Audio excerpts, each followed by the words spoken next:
Hi guys, how are you? Thank you so much for tuning in and watching. My name is Tiana Patrice, founder of Tiana TV and Exclusive Empowerment, where of course my goal is to inspire you, empower you, and lead you to do bold and brilliant things.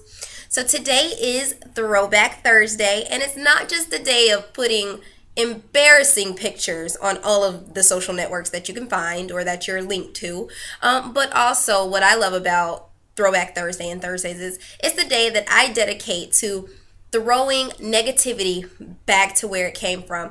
What I like to say is if someone sends negativity your way today, you send it right back to sender. So what I want to talk about today is letting go of the feelings of hopelessness. So letting go, throwing it back to where it came from, throwing it back to where you found it in regards to not living with hope.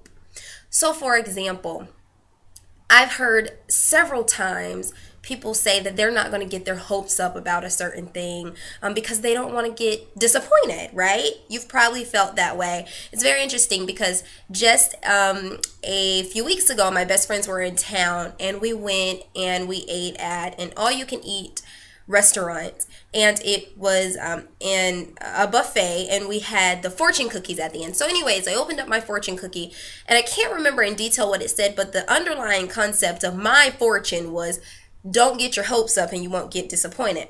I immediately said that's a sucky way to live life. Now I want to tell you that I'm not perfect.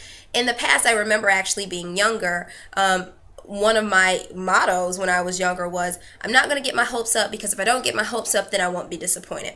How many of you live life like that or have lived life like that?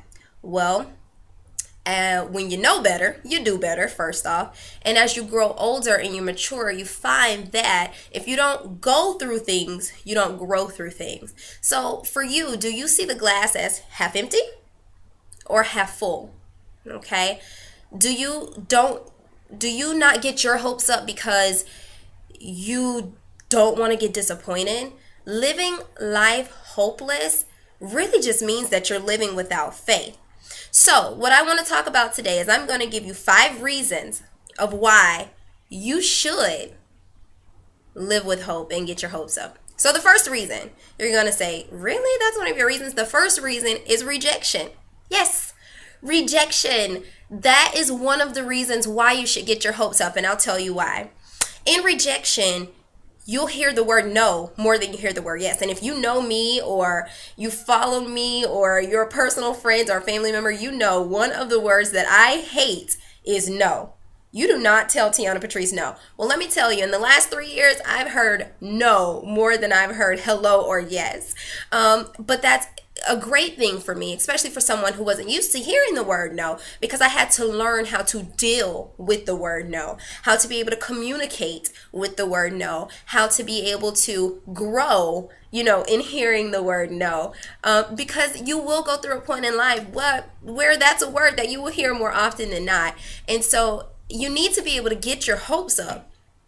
So maybe it's a job. Maybe you just interviewed for a job and you go, well, I'm not going to get my hopes up because I don't want to get disappointed. Instead, get your hopes up. Get your hopes up. You may not get the job. You know what? It'll just prepare you for your better opportunity down the line. It'll prepare you to be able to deal with rejection in a way that you're able to grow through it properly. The next one is failure. Really, really failure? I need to get my hopes up because of failure? Absolutely.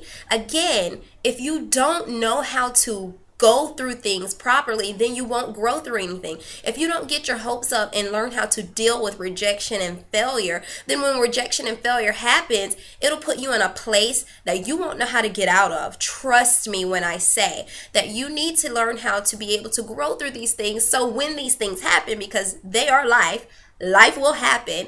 When these things happen, you will know how to pick yourself up, okay, and move forward and move on. The next thing, which is on a happier standpoint, is bliss. There is nothing greater than being able to get your hopes up, and it does happen, and that blissful feeling that you feel, that success that you feel, and how good it feels, kind of like biting into a nice piece of chocolate at the end of the day, or kind of like one of those guilty pleasures that you indulge in, especially like if you go to the gym or something like that and you know you're not supposed to have chocolate.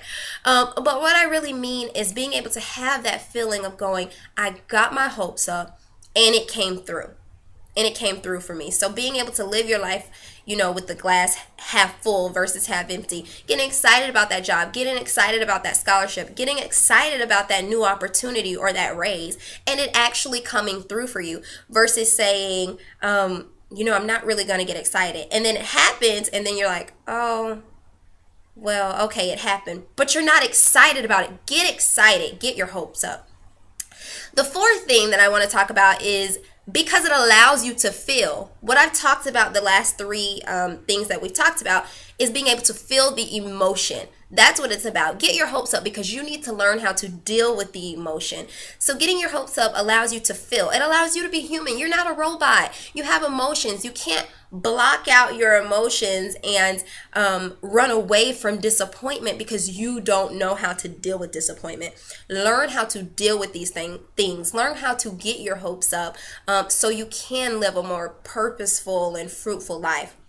The last thing, which is my favorite, is get your hopes up because it allows you to activate your faith. If you don't get your hopes up, then you are telling God or yourself or the universe, whatever it is that you believe in. For me, it's God. You are telling God that you don't trust him to fight your battles, or that you say that you walk in faith. How can I say that I'm going to walk in faith but then go, oh, I'm not going to get my hopes up? If I'm not getting my hopes up, that means that I don't have faith that what's for me is for me and that it's going to come through. So again, the 5 things is you want to have your hopes up to be able to learn to deal with rejection and failure so you can enjoy the bliss and success, so you can feel human and learn how to deal with your feelings and your emotions, and also to activate your faith. So today is Thursday. It's Throwback Thursday, and we are throwing back feelings of hopelessness. We are learning to get our hopes up and enjoy the things that are truly for us and meant for us. Again, this is Tiana Patrice. I'm so excited that you decided to watch me today. Go share this video. Tell your friends, tell your family that today you're getting your hopes up. My hopes are up. And I'm super excited about life. I love life, even with its disappointments and, things that may not go my way. And even when I hear the word no, so get your hopes up, activate your faith, step out on faith, and live the life that you have imagined, the life that has been promised to you. Again, thank you for watching. Follow me on Facebook. Follow me on Instagram at Tiana Patrice. And definitely, if you feel someone needs to hear this message today, share it. Share it to all. All right, I'll see you again real soon. Bye.